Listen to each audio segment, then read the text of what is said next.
Assalamualaikum Tam. Podcast Raya Cina ni kena cancel lah Tam. Aku on the way nak pergi KL ni. Nak pergi Himpunan Siasat Rafizi. Waalaikumsalam Pak Dolah. Wih, PKL Himpunan Rafizi buat apa pula dah Pak Dolah ni tengah duk raya Cina ni? Apa cerita ni Pak Dolah? Lah, hang tak tahu lagi ke semalam viral lah satu Malaysia. Cetong-cetong semua dah masuk gua habis dah. Ni aku hantar link kat hang. Hang tengok. Okey Pak Dolah, saya tengok. Ke SPRM has been doing a damn good job. Tapi bak kata orang tua, tak ada angin, tak ada ribut. And I'll be honest, I used to be a fan of Rafizi Ramli and his company Invoke. Satu masa dulu, syarikat Rafizi Ramli, Invoke was like my idola. At one point, I wanted to be like Invoke. You were my idola. Kita ada terima satu maklumat dari seorang whistleblower yang mengatakan Rafizi Ramli ni 2 kali 5.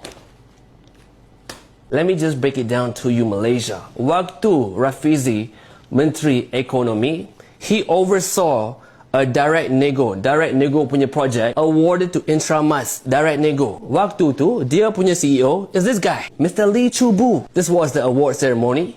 That is you, Menteri Ekonomi, and that is Mr. Lee Chu-bu. The bigger problem here in Malaysia is Mr. Lee Chu-bu ni pernah ada saham dalam syarikat Invoke. Macam mana ni guys? The CEO of Intramas yang dah umum dapat projek beratus juta waktu hang Menteri Ekonomi sebenarnya pernah pegang saham dalam company Invoke. In your company.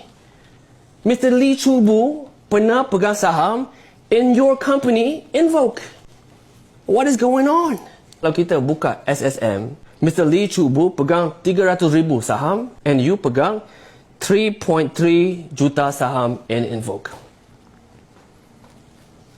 Malaysia, isn't this a conflict of interest? Hang Menteri Ekonomi dan kawan baik hang, Mr. Lee Chu-bu pun dapat kontrak. Isn't this a classic conflict of interest? Rafizi Ramli, adakah ini benar? Mr. Lee Chu-bu pernah pegang saham in your company dan dia juga CEO Intramas waktu hang Menteri Ekonomi. Alamak Pak Dolah, kita nak buat apa ni? Oh, dahsyat betul isu ni. Patutlah Pak Dolah nak pergi berhimpun. Nak tuntut apa tu Pak Dolah? Aku nak pergi berhimpun tuntut apa yang mereka tuntut kat Azam Baki lah. Pasal kena adil lah. Kalau mereka tuntut Azam Baki ditangkap kerana berita, kena sama lah. Sebab kalau ikut logik akal mereka, bila dah ada tuduhan ni, tangkap terus.